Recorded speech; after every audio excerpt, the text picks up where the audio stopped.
اون شخصیت کثیف توئه که به خاطر پول و دیده شدن اومدی. واقعا تنها چرا نمیرفتی همون؟ حس بابا بزرگ منو با تریلی هم نمیتونن اینو بکشن.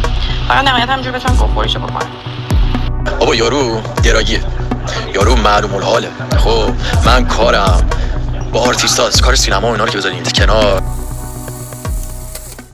درود بر شما همراهان همیشگی سرویس سودا. خبر جدید جنجالی در مورد طناز.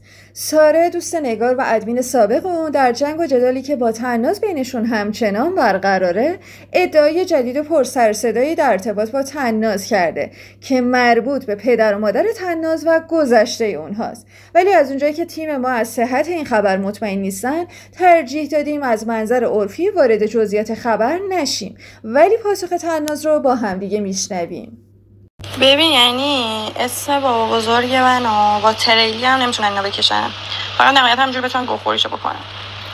و خواستم بگم که یه ویدیو میذارم از خانواده مامانم بگم، از بابا بزرگم بگم، یه جوری همتون شرمنده شید وقتی بدونید که بابا بزرگ من کی بود و انقدر گوخورش بودین. آقا یکی رو میای میچسبونی به خانواده من، میگی مامانم زندگیشو نابود کرده فلان اینا. بعد یارو فقط مثلا داره حرف میزنه، آره اینجا منو کشتن، نمیدونم اونجا زدن منو، اینا دخترشون اونجا با زندگی مردم بازی میکنه، مادرش اینجا. دوست خوب عزیز من، وقتی زندگی منو نمیدونین مثلا اینجوری میایین تهمت میزنید، خیلی زشته. 2 روز دیگه میاد ساره میگه آره بابای بچه‌هام بابای طنازه، به من خیانت کرد فلان که مامان طناز اومد ما رو جدا کرد. عزیزم من مامان بابام 13-14 سال جدا شدن. خب بعد الان چی میگی؟ من مثلا واقعا نفهم چی میگی، چون مثلا داستان نمیفهمم، چون چیز دروغه، مثلا نمیفهمم که داری چی میگی. و مادر منو برو شجره نامه‌شو بخون، بابا بزرگ منو بدونی کیه پشمات میریزه دیگه. به خانواده منو مامان من نخواد تهمت بزنی. جمع کن کاسه کوزتو تو مجازی هم دیگه بهت نمیپردازم، چون این دوستای منم فالوورای عزیزم خیلی از تو بدشون میاد، هر دفعه حرف تو رو میزنم حالشون بد میشه. یه خبر خوبم به شما بدم، این که سازمان حقوق بشر هم افتاده به جون این خانم به خاطر این کارش که داره میکنه. الان رو نمیکنه به خاطر اینکه داره بدبخت میشه. سازمان حقوق بشر از اونجا که باهاش صحبت کردیم، ایمیل زدیم و حقو به ما دادن، این خانم بازخواست دارن میکنن، واسه همین زور به همه جاش اومده شروع کرده به تهمت زدن. منی که یه دختر تنهام توی کشور غریبی که به خاطر همین برنامه‌ای که شما دارین می‌بینین، حالا بعضی دوستان بعضی خوش میاد، دیگه نتونستم به ایران برگردم و مجبور شدم اقامت بگیرم استانبول و مجبور شدم مهاجرت کنم. خیلی یهویی با دست خالی. من قبل این برنامه تو کافه کار میکردم، ماهی 15 میلیون ورود داشتم. حالا از لباسم و قبلا تبلیغات میکردم تو پیجم، از لباس و پیج برندم و نمیدونم تبلیغاتم فکر کنم مثلا یا 20 تومن اینا در می آوردم. کلا 35 تومن من ماهی داشتم، زندگیمو میچرخونه، یعنی پول نبود که من بتونم باش مهاجرت کنم. حالا اومدم به لطف مردم این برنامه دیده شد، من فالوور گرفتم، محبوب شدم، همه دوستم داشتن. اینا اومدن گفتن که همه رو این داره میگیره. اومدن گفتن طناز پیجش پاساژ، طناز همش تبلیغه، نمیدونم فلانه، 10 تا استوری 9 تاش تبلیغ فلان. سوختن خیلی مشخص. اومدن چیکار کردن؟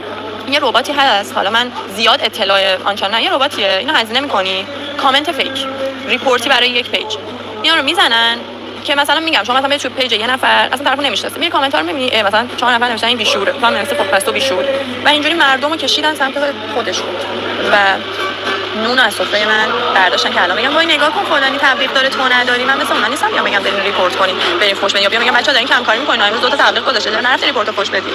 میدونی چی میگم؟ در ادامه اظهارات جدید طناز در مورد محدثه رو با هم دیگه بشنویم که هر چه جلوتر میریم اظهارات تند و تیزتر میشه. و اینکه اولش مثلا من اینجوری بودم که خب برای چی اومده رابطه ما رو خراب کنه فلان اینا. خب وقتی از طرفم میپرسی که برای چی اومدی، میگه اومدم بهش بگم که منم میتونم، اگه تو میتونی من نمیتونم، منم میتونم، یعنی که اومدی خراب کنی دیگه، یعنی هنوز طرفت واسط مهم اومدی یه چیزی رو بهش ثابت کنی.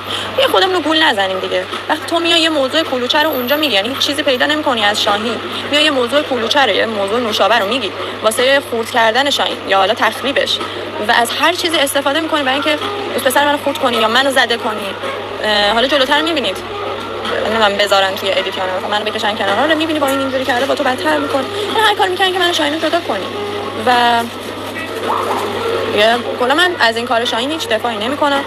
شاهین هم به من هم خیانت کرده، بعدش خواستم عذرخواهی کنه، کرد، و تا الانم شما می‌بینید شاهین هیچ بی احترامی به اون نمی‌کنه. اونه که هی داره تلاش به خورد کردن، یعنی شاهین حتی دروغی هم که شنیده بوده در مورد تیم و فلان و اینا، میاد میگه و طرف خودش انقدر این دروغو گفته که باور میکنه و باور کرده از این دروغی که خودش گفته که تیم ملی و گالاتا. میگه تو به خاطر موقعیتم با من بودی.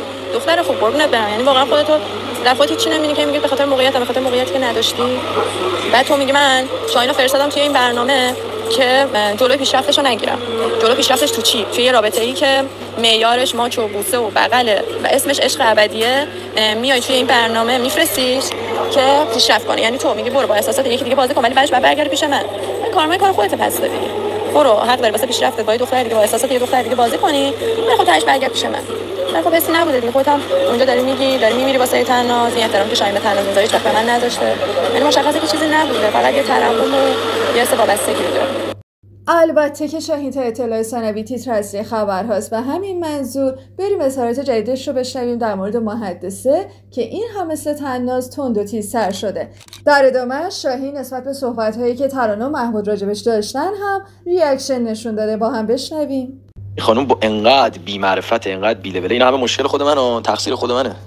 به یکی که پارو بال میدی تاش اینجوری میشه. متوجه 100% شما هم توی زندگیاتون، دور و بریاتون، خانواده، فامیل، دوستا کسی بوده که بهش حال دادی یهو گذاشته تو کاست. اینم اینجوری مثلا اومده منو تخریب میکنه، میگه تو بازیگر کدوم فیلمی، تو دکور سینمایی. اول از همه من گفتم، پرسیده شده از من که شغلتون چیه، گفتم داخل سینما فعالیت میکنم. بعد گفتن چه رشته‌ای، گفتم بازیگری.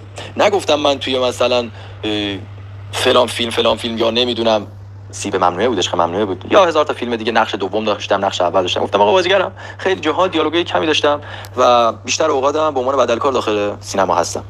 این از این، یعنی هیچ چیز خاصی تو این نیست. بعد تو میای مثلا تخریب میکنی. آخه دیوانه، احمق، این توف سربالاست. اول میری تو یقه خودت.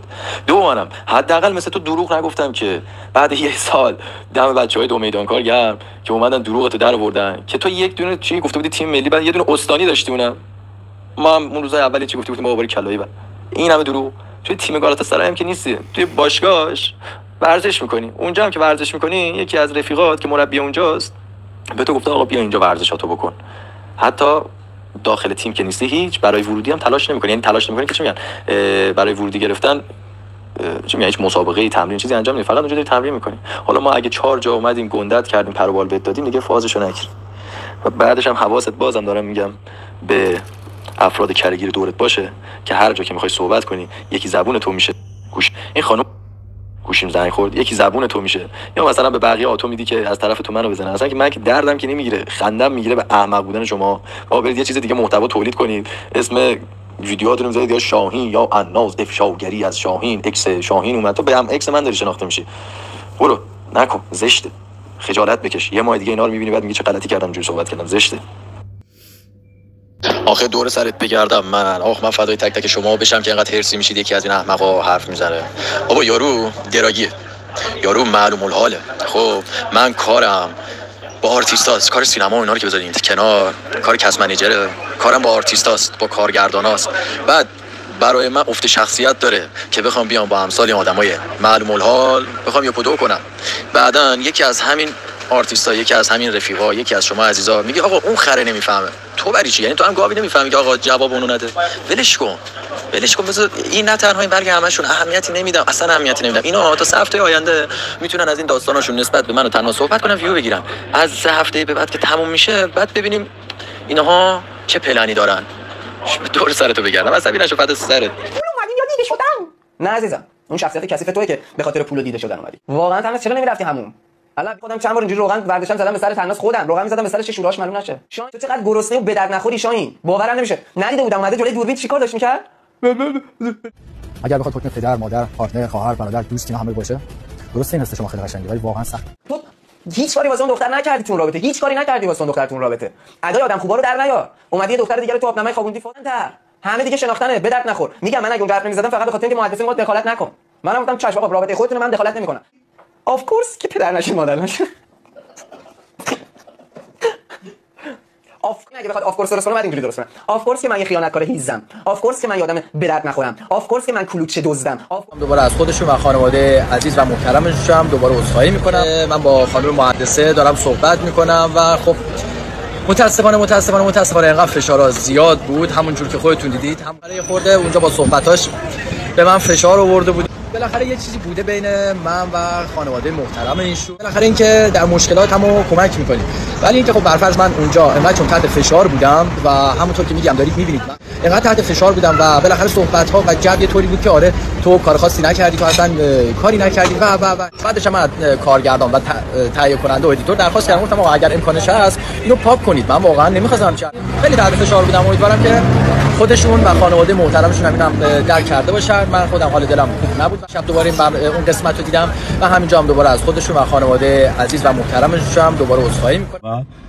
اگه ویدیویی اگه استوری ما با هم گذاشتیم برای تولد و هر چیزی، اون موقع اصلا ما کاپل نبودیم و صرفا فقط بخوایم یارو بگیریم اسپویل نشه برنامه و استوری رو بزنیم، وگرنه من هیچ کدوم اینا رو نمیخواستم و چتامون هم هست، میتونم اینا رو ادعا داریم، میتونیم با مدرک اعلام کنیم که صحبتایی بوده که خود خانم سفدا دوست داشتن که این استوری ها ویدیوها رو بزنیم. خلاصه خواستم در جریان باشید که ما خیلی قبل از تولد از هم جدا شده بودیم. این که الان میگن من کاری شده بود، ولی من تمامش کرده بودم و هیچ تماسی با این خانم نداشتم و هر چیزی بین ما بود تموم شده بود، به خاطر اینکه خودشون دقیقاً یادشون هست. خودشون هم اگه یادشون نباشه، مهراد جان عزیز، ما آخرین باری که با هم دیگه خونه مهراد بودیم و مهراد یادش هست چه اتفاقاتی سند و مدرک همه چتامون هم هستش که ببینیم من کی با این خانم تموم کردم و ارتباطم دیگه با ایشون صفر کردم. من که من مجبور شدم معبود و ترانه رو دعوت نکنم و اگه برمیگشتیم عقب دعوت میکردم و اگه کسی هم قرار بود نیاد به خاطر اونا کتف چپمو فعال میکردم. نمی‌کنم نازنین جان تقلشو دزدیده باشه. به نظرم من در و تخته با هم خیلی مچن و با یه نیتایی کنار هم، یعنی شاید بعد از این برنامه اتفاقات بعدش بعد جالبه برام طرف زده یک سال با یکی بوده، میخوام بگم رابطه فیک و مسخره و اینا چیه. 1 سال با یکی وارد رابطه است، تو قسمت بعدی میاد سند قلبشو، تو تیزر دیدین مشخصه سند قلبشو میزنه به نام تناز.